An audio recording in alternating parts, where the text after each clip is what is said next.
Aleluia. Você pode dar um glória a Deus? Aleluia. Pode sentar. Oh, aleluia. Glória a Deus. Que bênção, irmãos. Você pode dar uma salva de palmas para esse louvor abençoado. Se puder ficar comigo no instrumental, o restante fica à vontade. No final eu vou precisar de vocês. Ô glória, você está bem? A graça e a paz, amém? Aleluia. Sabe, irmãos, enquanto a gente cantava aqui um pouco, confesso a você que eu me emocionei, porque é bom ver a família Verbo da Vida avançando, amém? Você faz parte dessa família? E eu não sei você, mas para mim é um privilégio estar debaixo dessa visão, irmãos. Glória a Deus. E eu agradeço demais a toda a liderança, todo mundo que está envolvido com essa igreja pela oportunidade. Mas eu sei que você honra a minha vida e eu dou glória a Deus por isso. Mas sabe, irmãos, eu não estou aqui para falar algo de mim mesmo. De mim mesmo eu garanto que eu não tenho nada para te dar, irmãos. Mas graças a Deus, porque não sou eu, é Ele. Diga assim, é Ele. Diga comigo, porque dEle, por meio dEle e para Ele são todas as coisas. Amém? Glória a Deus. Para quem não me conhece, eu me chamo João Gabriel. Hoje tenho o privilégio de liderar os jovens Verbo da Vida lá de Campina Grande. Estou aqui, mas meu coração também está lá, porque está tendo programação nossa lá hoje à noite. Sou casado com Suane, eu acho que tem uma foto também da gente, se puder colocar aí. Sou casado com Suane, ela não pôde vir porque está cuidando da pequena Olivia, a nossa filha. E hoje a gente tem a condição também de estar coordenando aí. Dá para ver aí a pequena Oli. Ela já está bem maior do que isso. Vai fazer 1 ano no final do mês. Tem uma imagem também, eu acho, da família JVV, os Jovens Verbo da Vida. E a gente tem liderado essa geração. E Deus também abriu uma porta recentemente para uma nova coordenação no Ministério Verbo da Vida, que é uma coordenação para jovens e adolescentes. Você pode dar um glória a Deus por isso? E eu vim junto com o Isaac, fica de pé Isaac, dá uma salva de palmas para Isaac aí. Me acompanhou aqui hoje. E juntos a gente está à frente dessa nova coordenação, irmãos. Eu creio que tem muita coisa nascendo para alcançar essa geração. Aleluia, eu sei que aqui tem pessoas de várias idades, né? Jovens mais novos e jovens mais experientes, não é verdade? E essa coordenação ela está nascendo no coração de Deus para alcançar essa geração. Amém? A palavra da fé e a essência da visão Verbo da Vida não vai se perder na nossa geração. Amém? Mas ela vai ganhar cada vez mais força e intensidade, porque esse é o desejo do coração de Deus. Glória a Deus. Você está pronto para a palavra? Sabe, irmãos, eu sei como essa noite vai começar, mas eu realmente não sei como vai terminar. Porque eu tenho aprendido, irmãos, a depender do Espírito Santo. Sabe, a minha oração é: Pai, você me deu uma mensagem, está aqui. Mas se você quiser mudar qualquer coisa a qualquer momento, você tem total autonomia. Aleluia. Sabe, irmãos, eu vou contar um pouquinho da minha trajetória para introduzir aquilo que está no meu coração nesse tempo.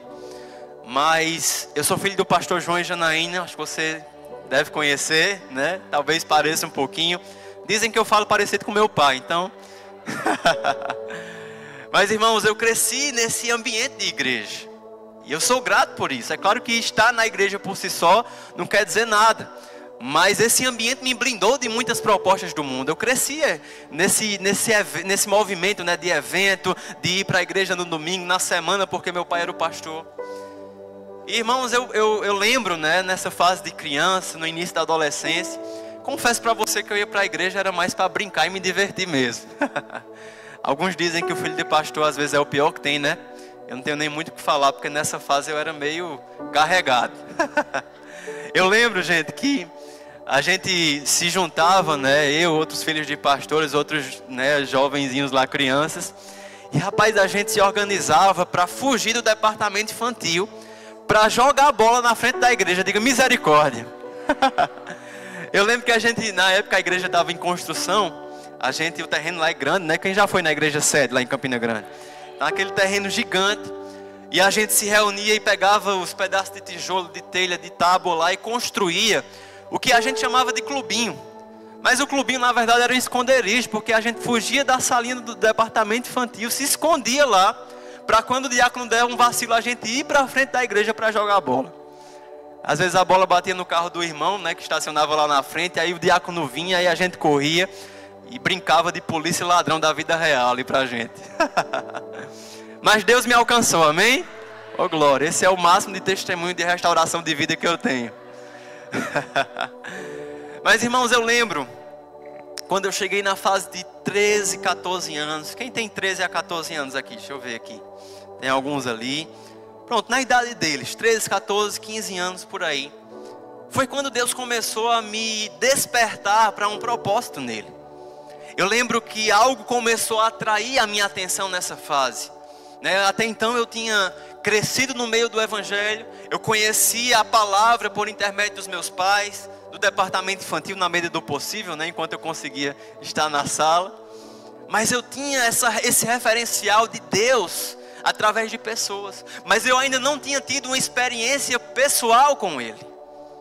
E nessa fase, 13, 14, 15 anos, Deus começou a me atrair. Eu gosto de fazer essa analogia com Moisés. Quem lembra daquele momento da vida de Moisés, que ele está lá no deserto, depois de fugir do Egito, meio vazio de propósito, e ele vê uma sarça pegando fogo? Quem lembra disso? Tem até a música, né? A sarça pegou fogo. Não vou cantar não, para você não ir embora daqui. Mas ele vê a sarça pegando fogo. E aquela sarça que pegava fogo, mas não se consumia, atraiu a atenção de Moisés ao ponto que ele vai para aquele lugar. E quando ele chega ali, a presença de Deus se manifesta e começa a revelar um propósito. Sabe, irmãos, Deus colocou uma espécie de sarça na minha frente. Não era uma sarça literalmente falando, mas é uma sarça que atende pelo nome de avivamento. Rapaz, eu ouvia falar de histórias de avivamento e isso queimava no meu coração. Isso me fazia buscar ao Senhor, isso me fazia ter curiosidade. Talvez o que atraiu Moisés para aquela sarça foi curiosidade de ver a planta está pegando fogo e não se queima. Sabe, Deus pode usar aquilo que te traz curiosidade para te chamar para um propósito. E eu fui sendo atraído por aquilo. Eu lembro que eu li uma série de livros chamados Generais de Deus. Quem já ouviu falar desse livro? Muito bom, trazendo testemunho de homens e mulheres que marcaram a sua geração com o poder de Deus, com a palavra. E isso começou a me atrair para um propósito. Enquanto eu buscava, né, entender um pouco mais, saber sobre essas histórias, ler, assistir alguma coisa que me mostrasse um pouquinho de tudo isso, Deus foi revelando um propósito. Deus foi, né, provocando ali uma centelha no meu coração, irmãos. Sabe, eu não sei como é que está a sua temperatura espiritual hoje. Não sei se você está bem localizado naquilo que Deus tem para você. Mas eu creio, irmãos, que essa é uma noite que sarças pegando fogo vão estar diante de você. Diga para o seu irmão: ei, fica atento. Pode ter uma sarça para você hoje. Aleluia. Irmãos, nessa fase da minha vida, 14, 15 anos, buscando por histórias de avivamento, deixando isso queimar no meu coração, eu tive uma visão. Você crê em visões? A Bíblia diz que nos últimos dias os jovens terão visões. E eu tive uma visão, e nessa visão eu vou contar um pouco dela aqui para você, para contextualizar aquilo que Deus quer tratar nessa noite. Nessa visão eu vi uma vela. Vai imaginando junto comigo, porque senão a gente vai se perder aqui. Imagina, tudo que eu for falar você vai imaginando. Eu vi uma vela, era um lugar escuro, só tinha aquela vela. Eu via ela de perto, a vela estava apagada. E de repente vinha um vento, né, soprava forte sobre aquele local. E quando o vento soprava, a vela acendia. E aquela vela, ela começava a queimar, mas não era uma chama normal, né? Você acende uma vela, vamos imaginar uma vela desse tamanho, fica uma chama assim, um pouco menor, né? Era uma chama muito maior do que a vela, intensa, forte, brilhante. E aquele fogo queimava, né, intensamente, até era como se fosse aquela luz também muito forte, que não dava para focar direito. E eu percebia que à medida que aquela chama estava queimando, o pavio, né, a estrutura da vela ia sendo consumida. O tempo ia passando, o fogo queimava e a vela ia sendo consumida. Só que aquele fogo inicial, forte, intenso, brilhante, ele começou a oscilar e aos poucos começou a diminuir. Já não era mais aquele fogo tão intenso, já não era tão grande, já não era tão brilhante. E ele foi diminuindo e oscilava, às vezes aumentava um pouco, diminuía. E o tempo ia passando, o pavio ia sendo consumido. E eu lembro que chegou um momento que eu olhei para aquele fogo, ele estava perdendo força mesmo, ao ponto que ficou só aquela brasinha. Sabe quando você vê assim, você molha a ponta do dedo e faz assim, tss, pronto. Estava tão frágil ali, que estava quase se apagando. E eu lembro de olhar, né, de ver aquilo e o meu pensamento era, vai apagar, vai acabar, vai, né, não vai conseguir manter essa chama. Mas de repente algo acontecia como uma intervenção mesmo, né? Sabe quando você está ali e você protege o fogo e sopra devagarzinho para reavivar a chama? Você sabe do que eu estou falando? Era como se isso acontecesse e aquela chama que parecia que ia morrer, ela começa a ganhar força novamente. Ela começa a queimar novamente, não do mesmo modo do início, mas ela estava queimando. E eu via aquela chama oscilar, oscilar, e o tempo ia passando, e o pavio ia sendo consumido, consumido, consumido. E eu lembro, irmãos, que teve um momento que aquele pavio estava bem pertinho de chegar no fim, né? Ele estava já só, como a gente diz, o pitoco, né? Bem pequenininho. E nesse momento, irmãos, quando aquele pavio estava prestes a ser consumido, os últimos segundos talvez, eu via aquela chama, ela começar a crescer, crescer e ganhar uma força semelhante à primeira chama, aquele fogo do começo. Mas não só semelhante, quando estava já acabando o pavio, aquela chama ficava ainda mais intensa, ainda maior, ainda mais brilhante. E de repente o pavio era consumido e a visão acabava. Diga para você, irmão, é mistério. Irmãos, eu lembro que eu fiquei com essa imagem, né, sem entender o que era aquilo. Tinha 15 anos, né, fiquei com aquilo no meu coração, não compartilhei. Lembro que eu escrevi nas notas do meu celular o que eu vi naquele dia. Mas eu guardei aquilo no meu coração e a vida que segue. E um belo dia, já com 18 anos na época, eu fui fazer o rema. Quem já fez o rema? Dá um glória a Deus aí. Olha aí. O rema é um lugar de respostas, amém, irmãos? Eu fui fazer o rema. E no contexto do rema tem uma matéria chamada História da Igreja. Você está comigo? E nessa matéria, irmãos, eu lembro que quando o professor foi narrando sobre a história da igreja, falando sobre o início da igreja, a igreja primitiva e toda aquela trajetória, Deus começou a me lembrar dessa visão, no caso 3 anos atrás, né? E eu lembrava. E eu comecei a perceber que aquele fogo queimando, na verdade era a igreja. E de fato a vela, ela foi acesa através de um vento. E a gente sabe que a igreja, ela iniciou ali, ou deu seus primeiros passos a partir de Atos capítulo 2. Quando a Bíblia diz, estavam todos reunidos em um mesmo lugar. Quando de repente veio do céu um som como de um vento impetuoso. E encheu aquele ambiente, você sabe, eles foram cheios do Espírito Santo. E a gente vê a partir dali a igreja dar os seus primeiros passos. Você está comigo aqui? Então aquela visão, aquele momento do vento e a chama acendendo, fazia alusão ao início da igreja. E se a gente vê, irmãos, Atos 2:42, você vai ver um diagnóstico, um pequeno diagnóstico da igreja de Atos. É impressionante. Na verdade, quando termina aquele momento que os discípulos, os 120, na verdade são cheios do Espírito, Pedro se levanta para ministrar e mais de 3.000 pessoas são salvas. Imagina, irmãos, eu não sei nem como foi isso, porque ele não tinha microfone, não tinha uma estrutura, mas ele prega o evangelho e 3.000 pessoas são salvas de uma vez só. E a gente vê em Atos 2:42 que eles tinham tudo em comum, se reuniam de casa em casa, repartiam um pão, congregavam uníssonos no templo. E dia após dia a Bíblia diz que as pessoas iam sendo salvas e acrescentadas àquela igreja. Diga comigo, avivamento. E aquele início era uma chama intensa, forte, brilhante, fazendo alusão à igreja primitiva. Uma igreja que viveu, né, grandes milagres e prodígios na sua trajetória. Amém. Mas você vai lembrar que na visão, a partir de algum momento, aquele fogo ele começou a diminuir. E de fato, se você estuda um pouco da história da igreja, você vê que a partir do 2º século, algumas coisas que eram a essência do evangelho, que eram doutrina, começaram a ser transformadas em apenas rituais, apenas algo religioso.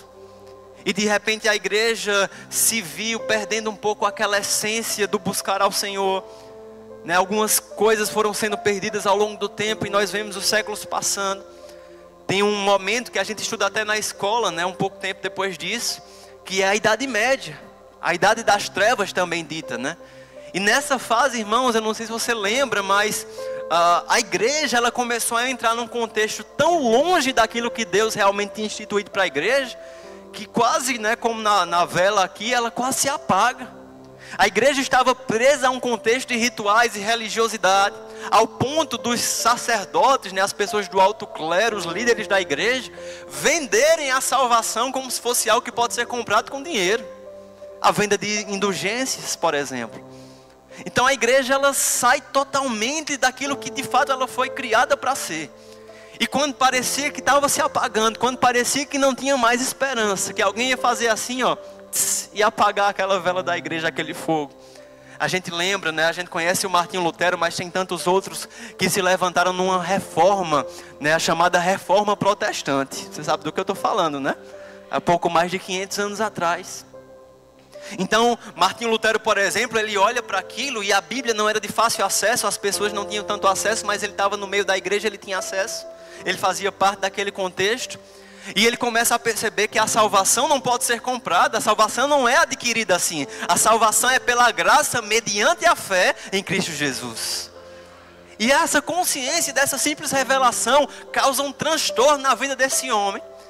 E ele começa a anunciar isso, ele faz as chamadas 95 teses, né? Coloca na porta da igreja principal lá e faz aquele rebuliço santo naquele ambiente. E pessoas começam a entender que o evangelho, né, não é ser comprado, ele é pela graça, ele é mediante a fé.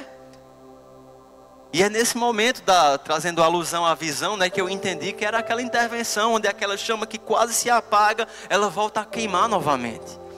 Mas sabe, irmãos, a gente tem séculos, né, depois disso, que beleza, a igreja estava voltando ao lugar da doutrina, ao lugar de entender que a salvação é pela graça, mediante a fé, e as pessoas começaram a ter acesso à palavra, à Bíblia, às Escrituras.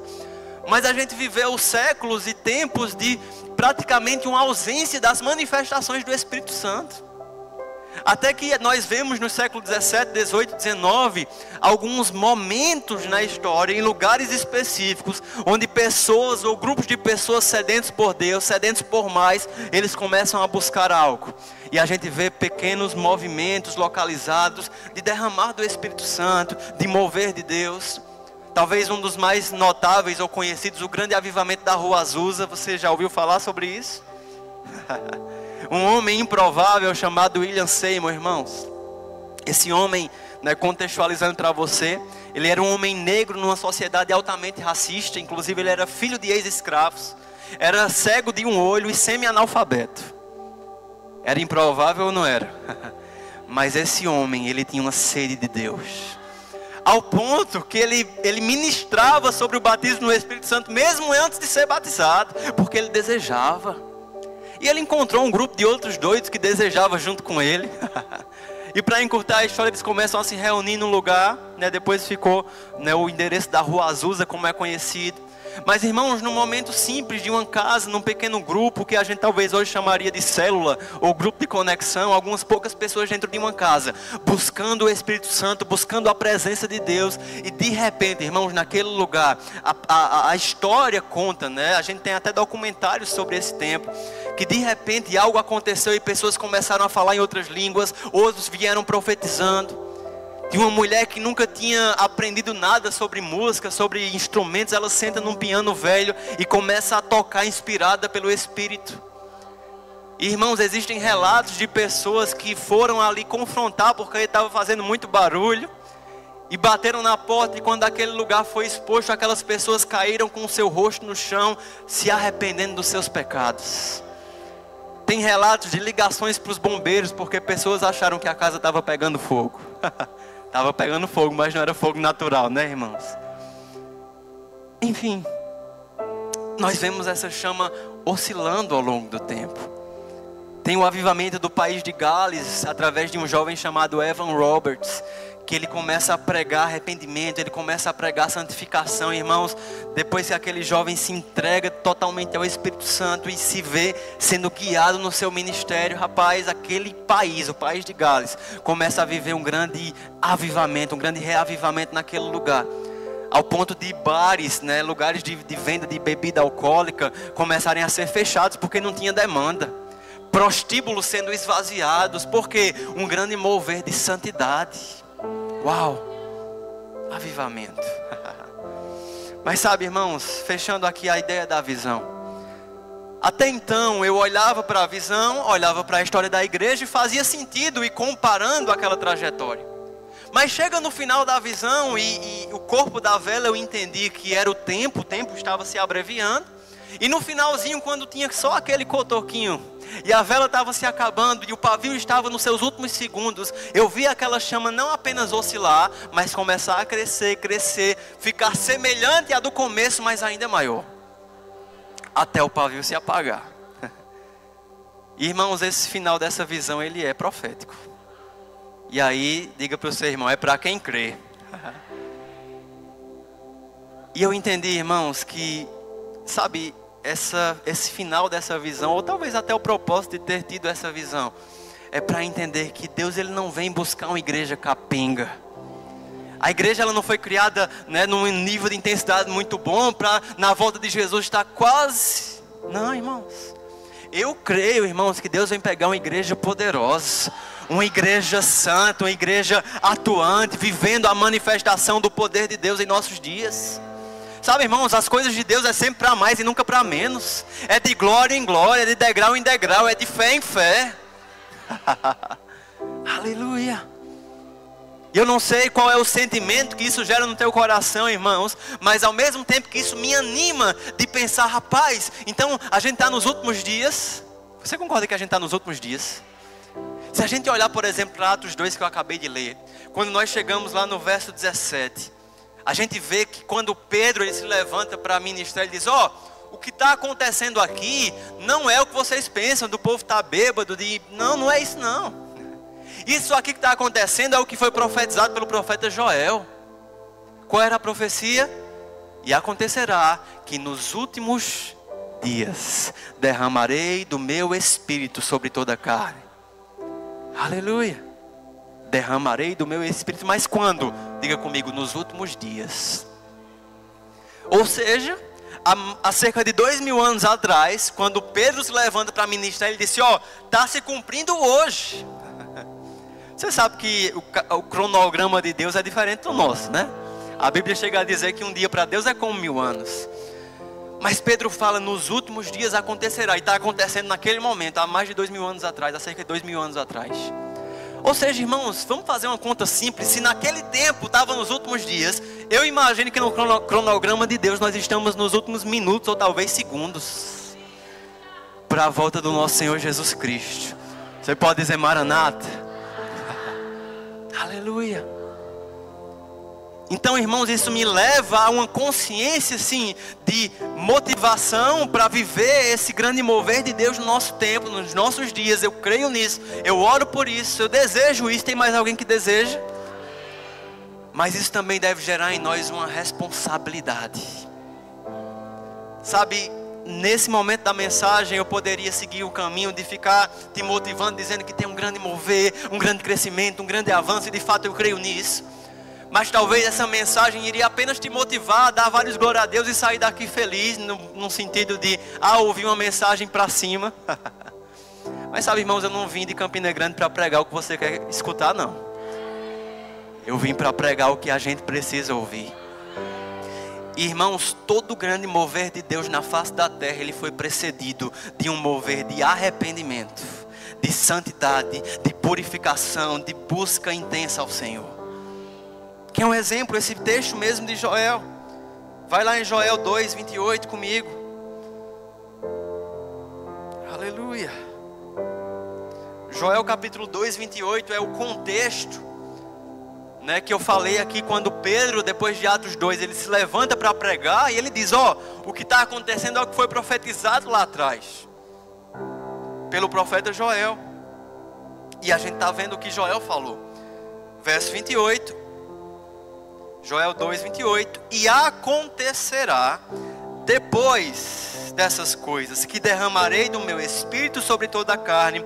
Vossos filhos e filhas profetizarão, vossos velhos sonharão e os vossos jovens terão visões. Diga para o seu irmão, você está sonhando ou está tendo visão? Isso vai determinar se você é velho ou você é jovem, né? Mas os velhos sonharão, os jovens terão visões. A Bíblia diz que até sobre os servos derramarei do meu espírito. Aleluia. Mas o que eu quero te mostrar nesse texto, a gente passou batido aqui, eu acho que você nem percebeu. Olha o que diz no início: e acontecerá depois. Diga comigo, depois. Esse texto, irmãos, ou esse cumprimento profético, ele está num contexto de algo que vem antes, ou de algo que precisava ser feito antes desse grande mover. Você está comigo? Essa profecia em específico, eu não vou entrar em detalhes, irmãos, mas nós vemos que tem uma aplicação para aquele tempo e uma aplicação para depois. Inclusive Pedro diz, anos depois, está se cumprindo hoje. Amém? Mas se a gente voltar um pouco no texto, no Joel 2:12, por exemplo, eu vou pincelar alguns textos. A Bíblia diz: o Senhor Deus diz, agora voltem para mim com todo o coração, jejuando, chorando e se lamentando, em sinal de arrependimento. Diga comigo, arrependimento.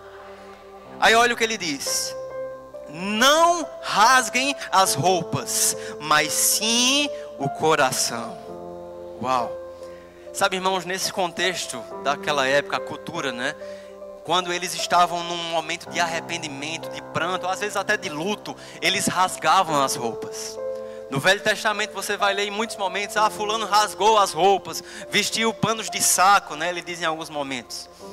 Mas Deus, ele vai dizer, não é sobre rasgar as roupas, é sobre rasgar o coração. Porque era possível rasgar as roupas em sinal de arrependimento, de pranto, mas não rasgar dentro. Ser só algo externo, mas que por dentro não tinha verdade. E ele fala, não é sobre um arrependimento por fora, é algo dentro. Continuando. Mas rasguem sim o coração, voltem para o Senhor. Verso 15: toquem trombetas no Monte Sião, anunciem um dia santo de jejum e convoquem o povo para se reunir no templo. Reúnam todo o povo, mandem que eles se purifiquem. Diga comigo, purifiquem. Que venham todos, velhos, crianças de peito, recém-casados, saiam de casa e venham ao templo também. Enfim, ele continua falando algumas coisas aqui. Mas o que eu quero que você perceba é que antes do cumprimento do derramarei do meu espírito, havia ordens, havia direções de Deus sobre purificação, sobre arrependimento, sobre santificação, sobre algo genuíno, uma busca sincera. Aleluia. Trazendo para o nosso contexto, irmão, sabe que é possível você está nesse ambiente, você dá um glória a Deus bem fervoroso, você servir com a melhor aparência do mundo e demonstrando o maior coração do mundo, mas é possível fazer isso tudo e dentro do seu coração não ter a motivação certa. A Bíblia diz em 1 Coríntios 13, né, que pessoas, né, mesmo que eu desse todo o meu dinheiro aos pobres, mesmo que eu tivesse, né, a condição de queimar o meu corpo, dar o meu corpo para ser queimado, falar a língua dos homens, a língua dos anjos, se não tiver amor, nada disso me aproveitaria. É só barulho, é só um símbolo que retine. Então Deus, ele fala aqui para esse povo sobre algo que acontece de forma genuína, de dentro, de sinceridade, irmãos. Irmãos, eu não quero trazer condenação, essa não é uma palavra de condenação, mas é uma palavra de reflexão e despertamento. Porque se nós desejamos viver coisas maiores em Deus, precisamos entender que existem coisas que eu e você precisamos fazer. Existem ajustes e um autodiagnóstico que nós precisamos fazer na nossa vida. Aleluia. E esse é um exemplo, eu estava falando aqui sobre todo o mover de Deus ser precedido de um mover de santidade, de arrependimento, de busca, de purificação. Nós vemos também a Bíblia falar, 2 Crônicas 7:14. Você conhece esse texto? Se o meu povo, que se chama pelo meu nome, se humilhar, orar, buscar a minha face e se afastar dos seus maus caminhos, dos céus o ouvirei, perdoarei o seu pecado e curarei a sua terra. Aleluia. Dos céus ouvirei. Ouvirei o quê? Esse movimento santo de buscar ao Senhor de todo o teu coração, de toda a tua força, de todo o teu entendimento. Aleluia. Tem um texto interessante também em Êxodo 19, verso 10, a Bíblia diz, né? Deus falando com Moisés. Disse também o Senhor a Moisés: vai ao povo, santifica-os hoje e amanhã lavem eles as suas vestes e estejam prontos para que no terceiro dia, porquanto no terceiro dia eu, o Senhor, descerei diante dos olhos de todo o povo sobre o monte Sinai.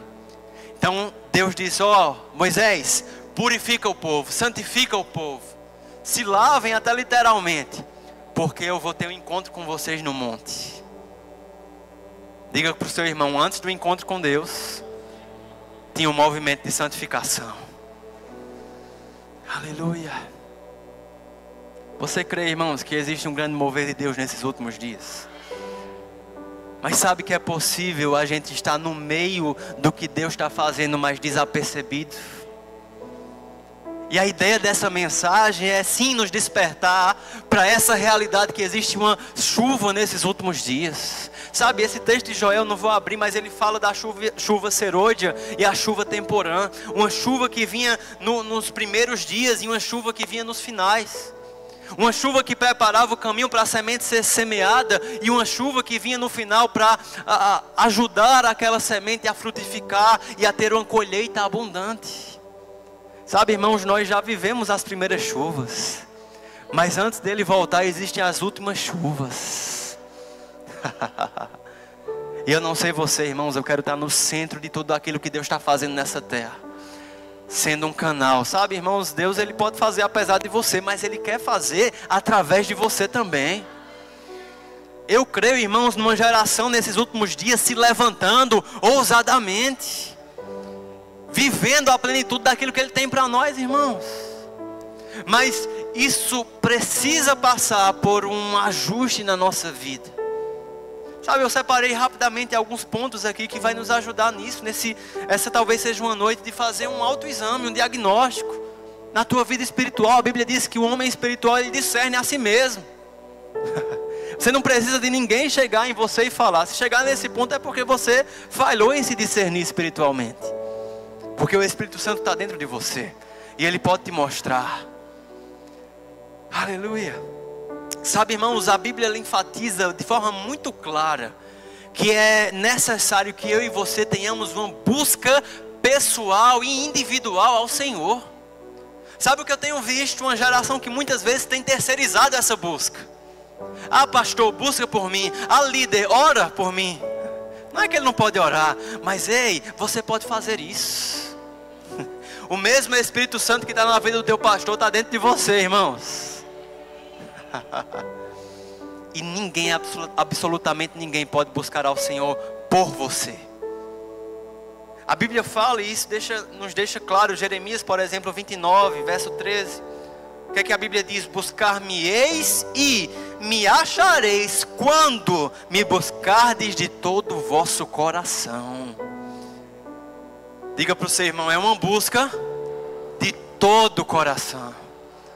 A Bíblia fala em Jeremias 33, verso 3: invoca-me e te responderei, anunciar-te-ei coisas grandes e ocultas que não sabes. O que eu quero que você perceba, Ele não está dizendo, eu vou simplesmente anunciar. Ele diz primeiro, ei, invoca-me, ei, me busca. Ou seja, em outras palavras, ei, a bola está no seu pé. Aleluia. A Bíblia diz em 1 Coríntios 12, 31, entretanto procurai, ou seja, você procure com zelo os dons espirituais. Efésios 5, 18 eu citei aqui no início. Não vos embriagueis com vinho no qual há dissolução, mas enchei-vos do Espírito Santo, falando entre vós. Ou seja, é algo que eu e você precisamos fazer. Aleluia. Sabe, a nossa geração ela tem ficado enredada ou presa muitas vezes em algo chamado superficialidade. Isso se reflete, por exemplo, no tempo que a gente passa desperdiçando, às vezes com redes sociais, às vezes maratonando séries na Netflix. Quantas vezes, irmãos, vamos ser sinceros, a gente tem maratonado livros da Bíblia? Não estou pregando só para você, eu prego para mim também, irmãos. Aleluia. Sabe, é um tempo da gente rever as nossas prioridades. Eu lembro no Generais de Deus, o primeiro rapaz lá que ele fala, o primeiro homem de Deus, John Alexander Dowie, o nome dele. Esse rapaz, se eu não me engano, com 7 anos de idade, ele já tinha lido a Bíblia completa. Você percebe que não é por acaso que ele foi usado por Deus. Há uma fome, irmãos, há um interesse. Ei, irmãos, a proposta de Deus de evangelho não é para você vir aqui no domingo à noite esquentar o banco de uma igreja, não. Isso não é evangelho, isso é uma palestra, você assistiu uma palestra. Ei, a proposta de Deus é uma igreja que está em movimento. Sim, aqui na reunião dos santos, congregando, que bênção, maravilhoso. Mas principalmente lá fora, anunciando, sendo uma testemunha, uma carta viva. Oh, aleluia. Sabe, a Bíblia fala sobre Demas. Seja sincero, você já ouviu falar sobre Demas? Alguns poucos, né? Olha o que a Bíblia diz, bem rápido. Colossenses 4,12, Paulo falando: saúdo-vos, Lucas, médico amado, e também a Demas. Demas é citado como alguém que Paulo está saudando aqui. Filemão 23, saúdo Epáfras, prisioneiro comigo, de Cristo Jesus, Marco, Aristarco e Demas. Demas e Lucas, os meus cooperadores. Diga para o seu irmão, Demas era um cooperador do ministério de Paulo. 2 Timóteo 4:10, a gente vê novamente sobre Demas, mas agora o cenário é diferente. Porque Demas, tendo amado o presente século, me abandonou e foi para Tessalônica. Em outra versão diz: Demas me abandonou, pois nele o amor pelas coisas do mundo foi mais forte. Meu Deus, irmãos. Ele não diz, irmãos, que Demas se desviou. Ele diz que Demas abandonou o propósito, porque o amor às coisas desse mundo foi mais forte. Irmãos, quantos crentes, até mesmo dentro da igreja, têm se identificado com Demas, amando mais as coisas desse mundo? Com certeza, irmãos, nesse momento você diz: não, claro que não, eu amo o Senhor de todo o meu coração. Mas sabe, irmãos, a Bíblia diz, Mateus 6:21, porque onde está o teu coração, aí estará o teu tesouro. É assim? Quase. Mas é bem diferente. Onde está o teu tesouro, aí estará o seu coração. Se fosse onde está o seu coração, estará o seu tesouro, é enganoso. Porque olhar para o coração, a gente vai dizer: ah não, eu amo o Senhor de todo o meu coração. Ah não, o Senhor é a minha prioridade. Mas quando você olha para o tesouro revela onde está o coração. O que é o tesouro, João? O que você dedica tempo, o que faz parte dos teus planos, o que te motiva, o que te conduz, o que te envolve no teu dia a dia. E eu não estou dizendo, irmãos, que se você não lê a Bíblia toda hora, você não está buscando o Senhor. Você pode ser um profissional, ser um estudante, fazer o que você faz, mas você pode fazer isso tudo fora do propósito ou dentro do propósito, buscando ao Senhor ou buscando os teus próprios interesses. Onde está o teu tesouro? O que tem ocupado os teus pensamentos? O que tem ocupado o teu planejamento? O que tem ocupado a tua rotina? Aí estará o vosso coração. E a pergunta é: o nosso coração está de fato no Senhor, no temor do Senhor, no propósito dEle? Ou será que o nosso tesouro revela que estamos amando mais as coisas desse mundo? Eita glória, dá um glória a Deus aí. Aleluia. Eu peguei essa frase do livro Cultura de Avivamento, isso é muito forte. Ele diz assim: o avivamento acontece quando o povo de Deus desperta para a compreensão de que Jesus é tudo que este mundo não oferece.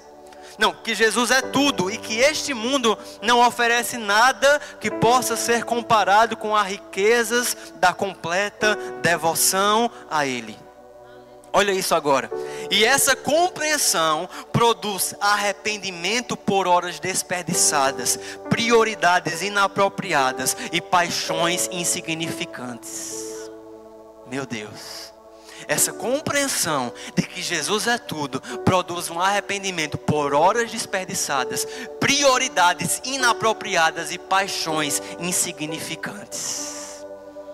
Sabe quando Paulo ele diz: porque para mim viver é Cristo e morrer é lucro. Ou quando ele diz: tudo que eu tinha como ganho, hoje considero como perca por amor de Cristo. Isso revela, irmãos, uma consciência de alguém que entendeu. Entendeu o que, João? Aquele que perder a sua vida por amor de mim, ganhá-la. Aleluia. Está quieto aqui, mas eu sei que Deus está trabalhando, irmãos. Aleluia. E por último, chegando ao fim, eu quero falar sobre inconformismo. Sabe, em Abacuque 3:1, essa oração de Abacuque, ela deve estar presente em nossas orações, né? Ele diz: ó Senhor, ouvi falar do que tens feito e estou cheio de temor. Faz agora em nosso tempo as coisas maravilhosas que fizeste no passado. Em outra versão diz: aviva, ó Senhor, a tua obra. Aleluia. Você é grato pelo que Deus já fez na sua vida? Você é grato pelo que Deus fez em séculos passados, em grandes avivamentos, que repercute até os dias de hoje? Mas deixa eu te dizer, irmãos, o retrovisor ele é sempre menor do que o para-brisa. Vamos olhar para trás e ser gratos, mas tem mais. Não podemos, irmãos, viver acomodados com esse nível de evangelho que nós vivemos. Eu não estou aqui apontando para dizer que está tudo errado. Não, irmãos, estamos vivendo grandes coisas. Eu sei que vocês têm avançado nessa igreja. O irmão disse aqui que vocês estão há 2 anos aqui. Isso me surpreendeu.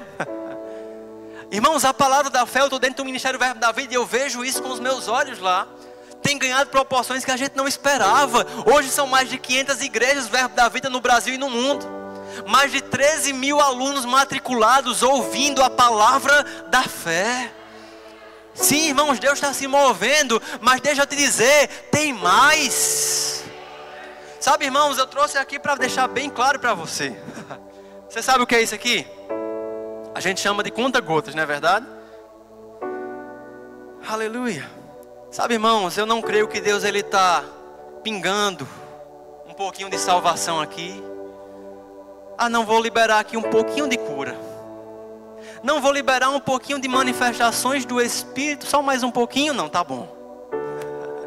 Quem acha que Deus está lá do céu com um conta-gotas, liberando apenas gotinhas? Você acha que é assim? Irmãos, Deus é um Deus de abundância. Mas João, se Deus ele quer fazer mais, se Ele quer liberar mais, por que talvez a gente não vê com tanta frequência coisas que nós lemos, por exemplo, em Atos? Coisas que nós lemos, por exemplo, na história dos grandes avivamentos passados. Irmãos, uma certeza eu tenho, não é Deus que mudou. Mas olhando para a história da igreja e da humanidade, nós vemos que em muitos momentos, Deus estava lá com a mão dele no mesmo lugar. A mão dele não está remissa, não está limitada, está no mesmo lugar. Agora a pergunta é, será que nós estamos no centro da vontade dele? Ou talvez um pouco periféricos àquilo que ele quer fazer? Um pouco indiferentes ou alheios ou presos às coisas desse mundo, ao ponto de não estarmos totalmente no centro do que ele tem para nós? Eu creio, irmãos, que existe da parte de Deus já disponível níveis maiores. Mas nós temos que estar dispostos a entrar nessas águas mais profundas. Sabe algo que me gera temor no meu coração? Eu sou um apaixonado pelo mover de Deus. Não sei se você é, irmãos. Eu quero, eu desejo e eu creio em ver de forma mais intensa e consistente as manifestações do Espírito Santo em nossos dias, em nossas igrejas, em nossos cultos, em nossos evangelismos. Pessoas sendo alcançadas, curadas, libertas, com intensidade cada vez maior. Mas é interessante que a gente lê algo, irmãos, e isso causa um temor no meu coração. A Bíblia fala, quando Jesus ele está pregando na sua terra local, na sua terra natal. E a Bíblia diz, se você ler nos evangelhos, todo lugar que Jesus ia, todos eram curados, todos eram abençoados, todos eram libertos. Mas nesse texto especificamente, a Bíblia fala que apenas alguns poucos foram curados. Por quê? Porque eles estavam tratando Jesus como comum. Ele nasceu aqui, ele corria aqui na casa de Maria, ele brincava aqui. E a Bíblia fala por causa da incredulidade, da falta de honra, de reverência, o próprio Jesus não pôde fazer ali muitos milagres. E isso me faz pensar, irmão, se o próprio Jesus foi limitado na atuação do que ele gostaria de fazer, porque eu tenho certeza, o interesse dele era curar a todos e não apenas alguns. Mas se o próprio Jesus, por causa da falta de reverência naquele ambiente, não pôde fazer ali muitos milagres, eu fico pensando, rapaz, será que às vezes nós não estamos limitando o poder de Deus por causa de uma falta de reverência? Por causa de uma falta de temor, uma falta de motivações corretas? Irmãos, isso é tão minucioso que eu posso estar orando aqui, pregando para você e ainda com a motivação errada. É possível. Oh, aleluia. Mas eu creio, irmãos, num grande avivamento, primeiro de fogo purificador, queimando aquilo que precisa ser queimado, abalando aquilo que precisa ser abalado. Aleluia. Sabe, eu creio e eu finalizo com isso, que a nossa geração também vai ser uma geração que não vai negociar princípios. Sabe, quando a gente lê lá em Daniel, Sadraque, Mesaque e Abednego, existia um comando para quando tocasse lá os instrumentos, eles se ajoelhassem, se prostrassem, orassem, louvassem lá, adorassem uma imagem, adorassem o rei. Mas quando tocou, o que é que aconteceu? Eles ficaram de pé. E o rei ficou irado com aquilo e disse, se vocês não se ajoelharem, eu vou colocar vocês na fornalha, no fogo, para morrer. E ele fala no texto, né? E não há Deus, não há um Deus que possa livrá-los. Sadraque, Mesaque e Abednego olham para aquela situação e diz, rei, nós temos um Deus, eu vou parafrasear, e nós só nos dobramos a Ele. Ele livrando ou não, nós não vamos nos dobrar. Sabe que tem gente que busca ao Senhor pelo que Ele pode dar e não por quem Ele é. Sadraque, Mesaque e Abednego não disseram, não, Deus vai nos livrar, por isso nós não nos dobramos. Não, livrando ou não, nós não vamos nos dobrar. Sabe, esse grande avivamento, irmãos, ele vai vir também através de uma geração que busca ao Senhor não pelo que Ele pode fazer, mas por quem Ele é. Você pode ficar de pé. A gente vai cantar uma canção de consagração. Fiquem livres, a que vocês quiserem. Se puder fechar um pouco as luzes como a gente estava. Sabe, irmãos, eu lembro, há alguns anos atrás, depois de viver essa experiência da visão e tudo mais, preste atenção, eu já vou encerrar.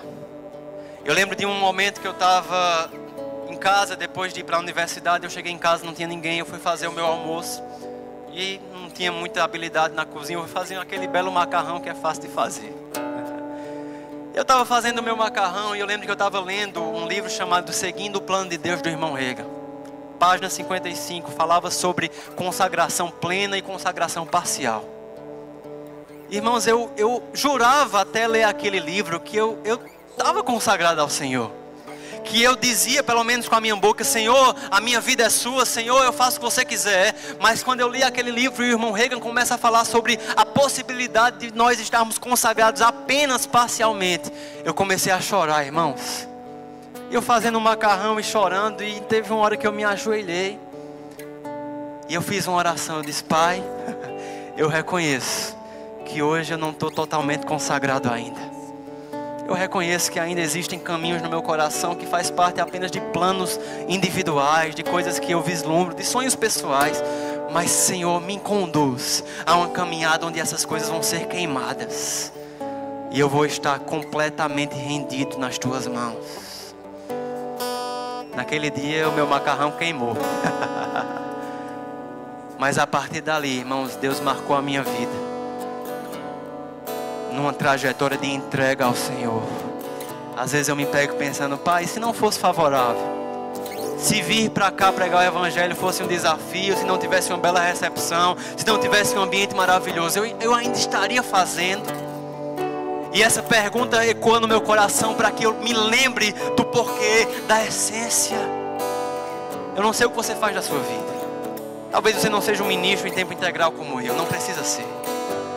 Mas sabe, irmãos, essa é uma noite de não só se examinar, mas se consagrar a Ele. Talvez você precise ser sincero com o Senhor, como eu fui naquele dia, dizer: Pai, eu reconheço que hoje eu não estou completamente consagrado a Ti, mas Espírito Santo, me ajuda a deixar queimar o que precisa ser queimado, a abalar o que precisa ser abalado. Feche os teus olhos, levanta as tuas